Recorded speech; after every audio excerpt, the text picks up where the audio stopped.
महात्मा बुद्ध एक गांव में ठहरे हुए थे। वे प्रतिदिन शाम को वहां पर सत्संग करते थे। भक्तों की भीड़ होती थी, क्योंकि उनके प्रवचनों से जीवन को सही दिशा बोध प्राप्त होता था। बुद्ध की वाणी में गजब का जादू था। उनके शब्द श्रोता के दिल में उतर जाते थे। एक युवक प्रतिदिन बुद्ध का प्रवचन सुनता था।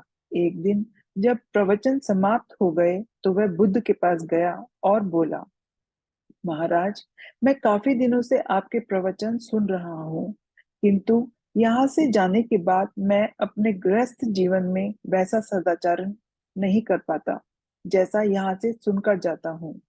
इससे सत्संग के महत्व पर शंका भी होने लगती है। आप बताइए कि मैं क्या करूं? बुद्ध ने युवक को बांस की एक टोकरी देते हुए उसमें पानी भरकर लाने के लिए कहा। युवक टोकरी में जल भरने में असफल रहा। बुद्ध ने यह कार्य निरंतर जारी रखने के लिए कहा। युवक प्रतिदिन टोकरी में जल भरने की कोशिश करता, किंतु सफल नहीं हो पाता। कुछ समय पश्चात बुद्ध ने उससे पूछा, इतने दिनों से टोकरी में लगातार जल डालने से क्या टोकरी में कोई फर्क नजर आया? युवक बोला, एक फर्क जरूर नजर आया। पहले टोकरी के साथ मिट्टी जमा होती थी, अब वह साफ दिखाई देती है। कोई गंदगी नहीं दिखाई देती है, और इसके छेद पहले जितने बड़े भी नहीं हैं, वे बहुत छोटे हो गए हैं। तब बुद्ध ने उसे समझाया, यदि इसी तरह उसे पानी में निरंतर डालते रहोगे तो कुछ ही दिनों में ये छेद फूलकर बंद हो जाएंगे और टोकरी में पानी भर पाओगे। इसी प्रकार जो निरंतर सत्संग करते हैं, उनका मन एक दिन अवश्य निर्मल हो जाता है। अवगुणों के छिद्र भरने लगते हैं और गुणों का जल भरने लगता है। युवक ने बुद्ध से अपनी समस्या का समाधान पा लिया था। निरंतर सत्संग से दुर्जन भी सज्जन हो जाते हैं, क्योंकि महापुरुषों की पवित्र वाणी उनके मानसिक विकारों को दूर कर उनमें सद्विचारों का आलोक प्रसारित कर देती है। एक आदमी को बुद्ध ने सुझाव दिया कि दूर से पानी क्यों लाते हो? क्यों अपने घर के पास एक कुआं खोद नहीं खोद लेते? हमेशा के लिए पानी की समस्या से छुटकारा मिल जाएगा।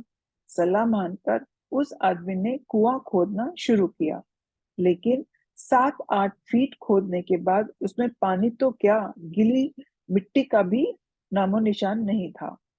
उसने वह जगह छोड़कर दूसरी जगह खुदाई शुरू की, लेकिन 10 फीट खोदने के बाद भी उसमें पानी नहीं निकला। उसने फिर तीसरी जगह कुआं खोदना शुरू किया, लेकिन यहाँ भी उसे कुछ नहीं मिला। इस क्रम में उसने 8-10 फीट के 10 कुएं खोद डाले, लेकिन पानी का एक भी निशान नहीं मिला।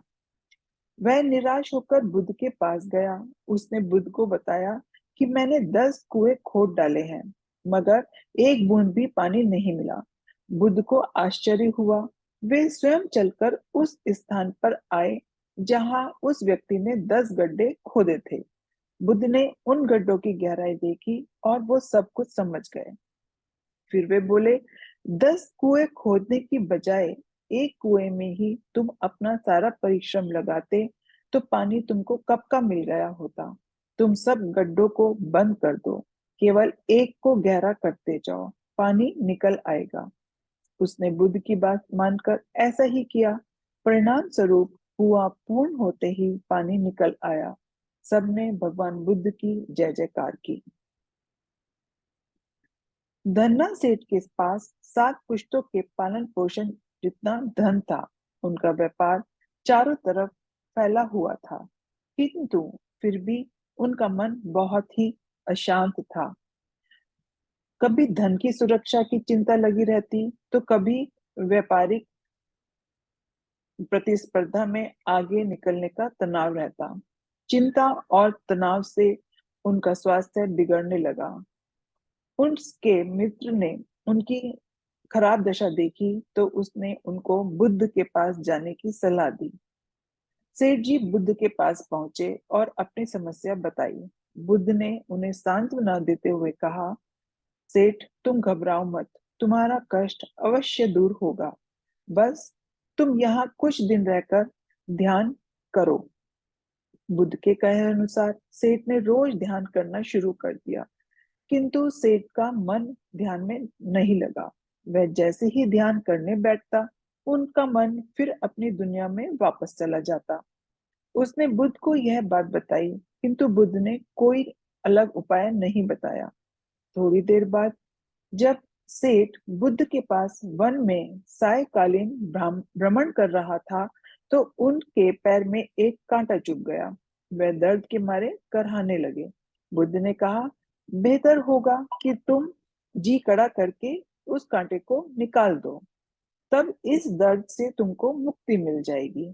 सेठ ने अपना मन कड़ा किया और कांटा निकाल दिया। कांटा निकालते ही उनको चैन आ गया। तब बुद्ध ने उनको समझाया, ऐसे ही लोभ, मोह, क्रोध, घमंड व द्वेष के कांटे तुम्हारे मन में गड़े हुए हैं। जब तक अपने मन की संकल्प शक्ति से उन्हें नहीं निकालोगे, तो तुम अशांत ही रहोगे। सेठ का अज्ञान बुद्ध के इन शब्दों से दूर हो गया और उसने निर्मल हृदय की राह पकड़ ली। अपनी कुप्रवृत्तियों से मुक्ति के लिए संकल्पबद्धता अनिवार्य है। जब तक व्यक्ति दृढ़ निश्चय न करे, वह अपनी गलत आदतों से मुक्त नहीं हो सकता। एक बार एक युवक ने बुद्ध से आकर कहा, मेरा गांव अशिक्षित है। मैं अपने परिवार से झगड़कर थोड़ा बहुत पढ़ पाया हूँ और मैं आगे भी पढ़ना चाहता हूँ, किंतु गांव के सभी लोग मुझे रोक रहे हैं। घर के लोग सोचते हैं कि खेती करने में ज्यादा पैसा मिलता है और उसके लिए किसी भी शिक्षा की जरूरत नहीं है। यही सोच गांव वालों की भी थी। आप मेरे साथ गांव चलकर वहां शिक्षा का प्रसार करवाइए। बुद्ध युवक की बात सुनकर गांव आ गए। धर्म भीरू ग्रामीणों ने बुद्ध का सत्कार किया और रोज उनके प्रवचन सुनने लगे। बुद्ध जब भी शिक्षा का महत्व बताते, सारे गांव वाले उनको उनके सामने विरोधी मत रखते। एक दिन एक महिला अपने 5 साल के बच्चे के लिए पूछने लगी, उसे किस उम्र से शिक्षा दिलवाए। तब बुद्ध ने समझाया कि तुम्हें तो 5 वर्ष पूर्व उसकी शिक्षा शुरू कर देनी थी। उससे क्या खाना है, क्या नहीं, कैसे बोलना है, आदि बातें शुरू से सिखाओगी, तभी तो वह अपना ठीक से ध्यान रख सकेगा। बुद्ध की यह बात महिला सहित सभी ग्रामीणों को समझ में आ गई। उन्होंने अपने बच्चों को विद्यालय भेजना शुरू किया। यह समय वर्षा का था। युवक ने लोगों को जल संग्रहण की तकनीक बताई। अधिकांश ने तो मजाक बनाया, किंतु युवक अपना काम करता रहा।